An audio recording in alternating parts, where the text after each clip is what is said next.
En fait, bien vieillir ou vouloir rajeunir, c'est très simple. Je vais reparler des quelques fondamentaux qui coûtent rien, juste un tout petit peu de discipline et quelques rituels quotidiens à mettre en place. Ça va vous permettre de vous faire gagner 10 ans minimum de longévité, d'années en bonne santé en plus, si vous suivez ces quelques conseils fondamentaux. Je reviens ici au grand principe du rajeunissement ou du moindre vieillissement, si on peut dire.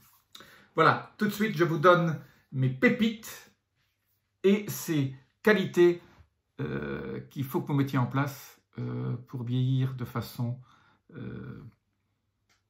plus saine et en bonne santé. Voilà. Là, il ne faut pas éviter, on vieillit tous, mais il faut vieillir en bonne santé, il faut mourir en bonne santé. Voilà toujours ce que je dis.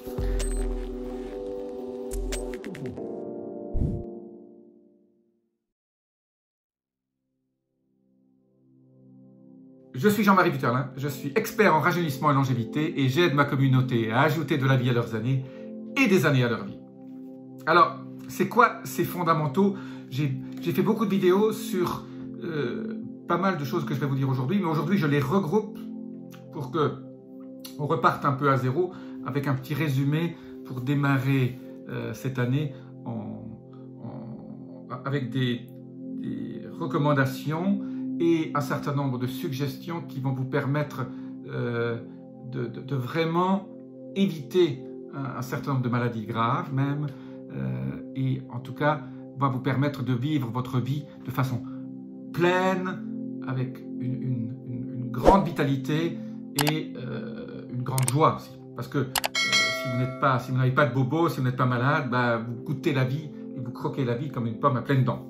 Alors, le premier de ces conseils, ça c'est vraiment une chose fondamentale qu'on oublie un peu, mais dans ces temps un peu spéciaux dans lesquels on vit, c'est encore plus important, c'est le soleil et la vitamine D3.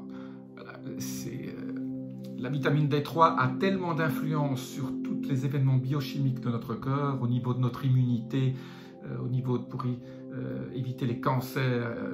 Il y a tellement d'études, il y a des milliers de pages d'études cliniques qui sont publiées sur la vitamine D3 et tous les bienfaits. Si vous êtes bas en D3, ben, vous courez des risques graves pour votre santé. Alors vous pouvez vivre très longtemps avec une vitamine D3 basse, mais vous prenez des risques. Alors la vitamine D3, moi je dis toujours le soleil. Voilà, je me supplémente en hiver quand je suis dans des endroits où il n'y a pas de soleil, je prends un peu de D3 parce que j'aime bien être toujours moi à 60-70. Le niveau normal, je dirais, c'est 45-50, 50 nanogrammes par millilitre. Mais moi, j'aime bien être à 65-70. Il ne faut pas non plus être trop haut, c'est pas très bon non plus. Au-dessus de 80-90, il peut y avoir quelques soucis. Bien que vous n'aurez jamais assez trop de vitamine D3, avec le soleil, vous ne monterez jamais très haut.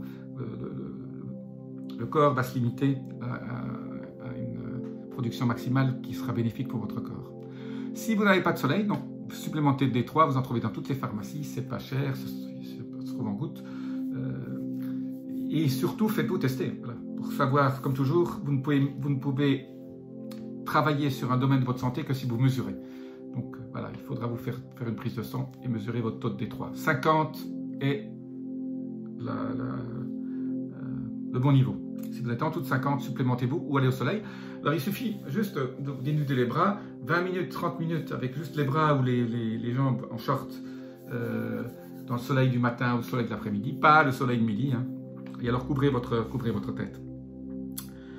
Donc ça c'est la première chose, c'est la plus importante. Si vous ne faites que ça, déjà vous avez déjà gagné. La deuxième chose extrêmement importante au niveau de ce que j'appelle ces piliers fondamentaux de la longévité, c'est le sport, bien sûr. Le sport, si vous ne faites pas travailler votre cœur, si vous ne vous oxygénez pas, le sport, là aussi, c'est comme la vitamine D3. Il y a des milliers d'études cliniques qui montrent que les gens qui font du sport vivent plus vieux et en meilleure santé. Ça prévient aussi beaucoup de maladies. Alors moi je dis n'importe quel sport, même si vous en faites qu'un petit peu, c'est bien, même une marche de 20 minutes tous les jours, c'est déjà mieux que rien.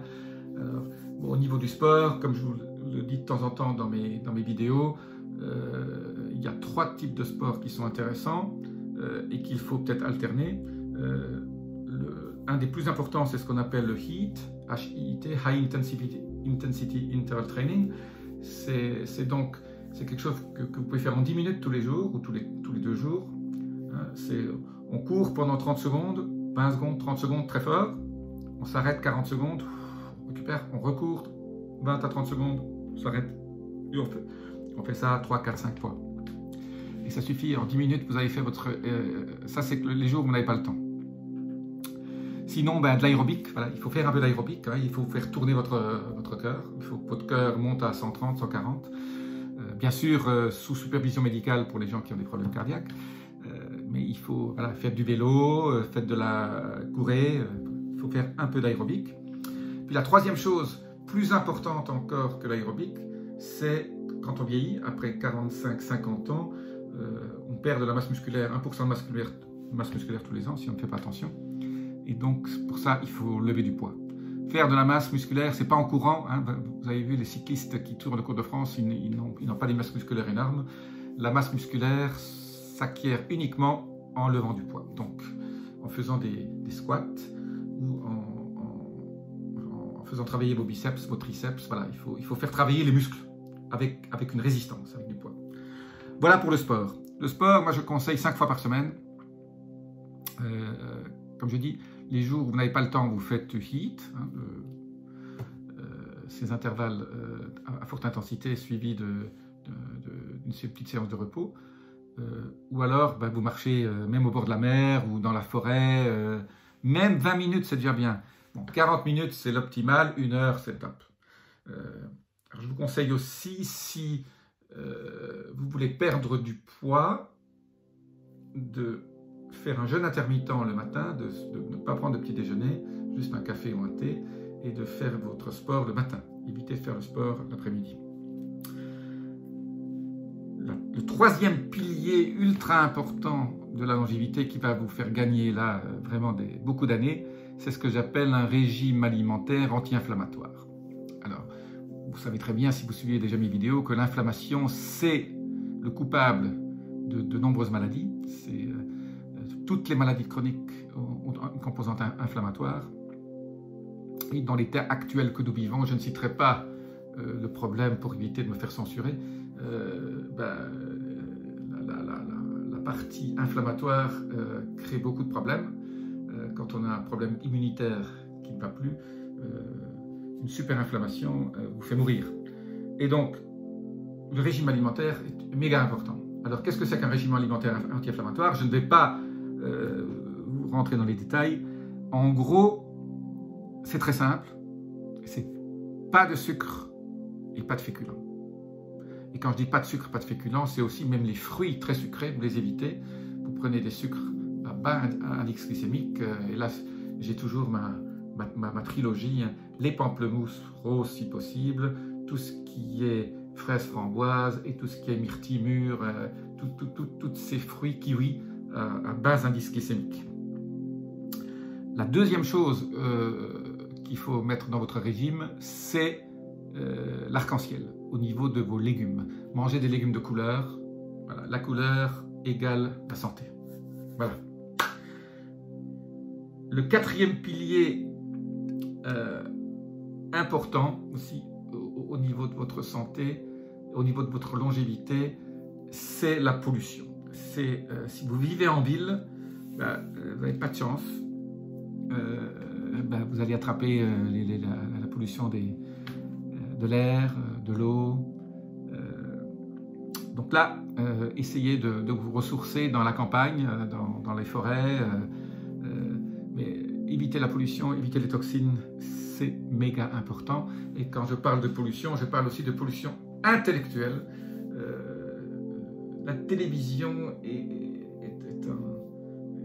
une pollution au niveau de votre cerveau qui est absolument extraordinaire.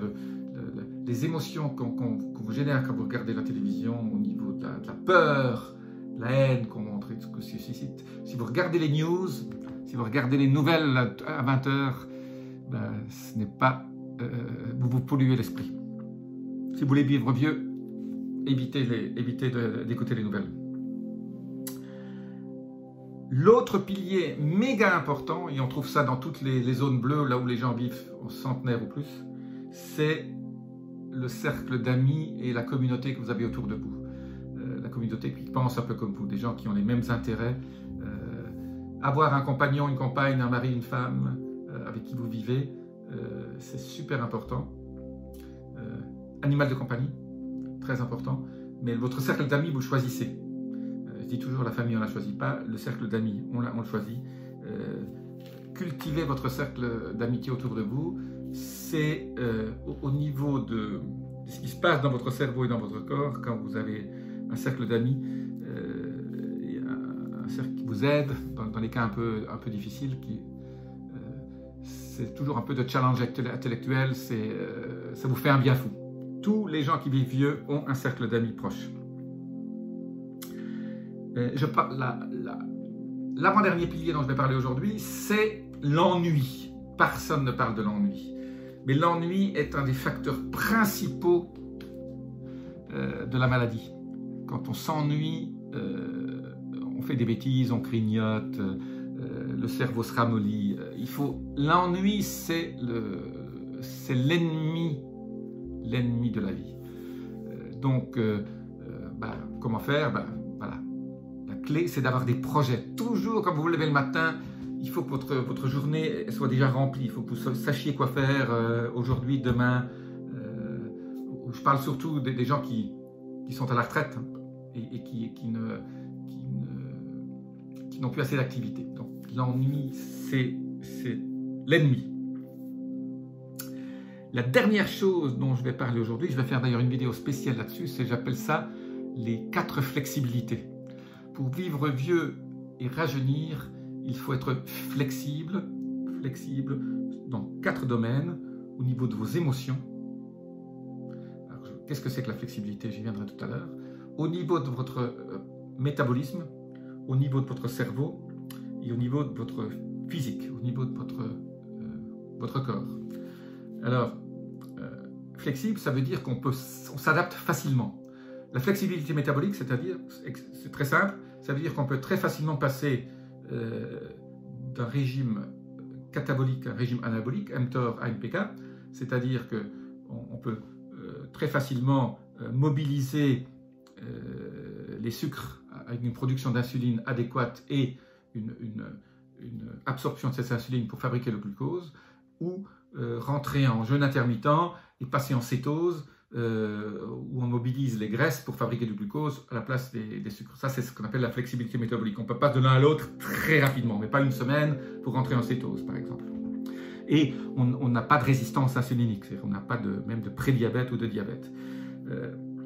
La partie émotionnelle, la flexibilité émotionnelle, c'est finalement être assez centré sur soi-même pour que tout ce qui est émotionnel, toutes les agressions qu'on a émotionnellement, en gros, ça veut dire juste une chose. Moi, c'est un petit résumé. Chaque fois qu'on a une agression ou un trigger, quelque chose qui nous pousse à réagir, on fait une pause de quelques secondes, on arrive à ne pas réagir, à s'arrêter, souffler et on continue. Voilà, ça c'est de la flexibilité émotionnelle, c'est tout simple. Au niveau physique, ça veut dire qu'on est capable d'avoir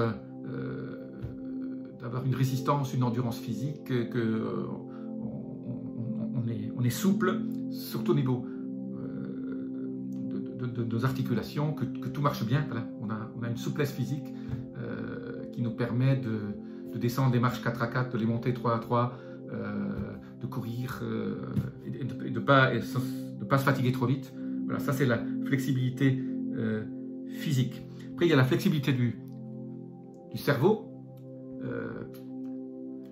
Ça, c'est très simple. Il suffit de challenger le cerveau. Donc, la flexibilité s'acquiert en apprenant toujours quelque chose. Voilà, donc inscrivez-vous à des cours, essayez de faire en sorte de toujours apprendre quelque chose, lisez. La pire des choses, c'est de regarder la télévision en emmagasinant juste, en n'ayant pas de challenge intellectuel. Voilà. 1, 2, 3, 4, 5, 6, 7, 8. J'ajouterai un dernier détail pour mesurer la meilleure mesure rapide qui coûte pas cher pour savoir si vous allez vivre longtemps en pleine forme. On peut vivre longtemps mais pas en pleine forme. Mais là je dis, si vous voulez avoir une chance de vivre longtemps en pleine forme, il faut que votre tour de taille fasse moins de la moitié de votre taille en hauteur. Donc, si vous mesurez 1,80 m, il faut que votre tour de taille fasse 90 cm ou moins. Alors, s'il fait 91, 92, vous n'allez pas mourir demain. Mais le tour de taille comparé à votre hauteur est une mesure facile. Pour les hommes, d'ailleurs, on estime qu'il devrait être en dessous de 94, 95. Mais en fonction, parce que c'est plus simple de mesurer vis-à-vis en fonction de votre taille, votre hauteur. Ça, c'est idéal. Donc, au lieu de prendre votre poids le matin, c'est vrai, bon, votre poids aussi vous aide à savoir. Mais je ne crois pas à l'IMC, l'indice de masse corporelle. Je ne suis pas très fan là-dessus. On dit que oui, 25, on commence à être obèse. Voilà.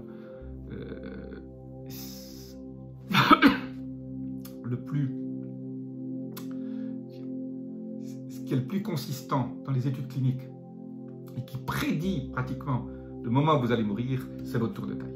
Parce que là, votre tour de taille, ben voilà, c'est là où il y a la graisse brune, la graisse blanche. C'est là où se passe tout un certain nombre de phénomènes au niveau inflammatoire qui sont extrêmement importants. Et c'est là aussi où vous avez vos toxines. Et donc, si vous avez un tour de taille trop important, ça ne va pas aller.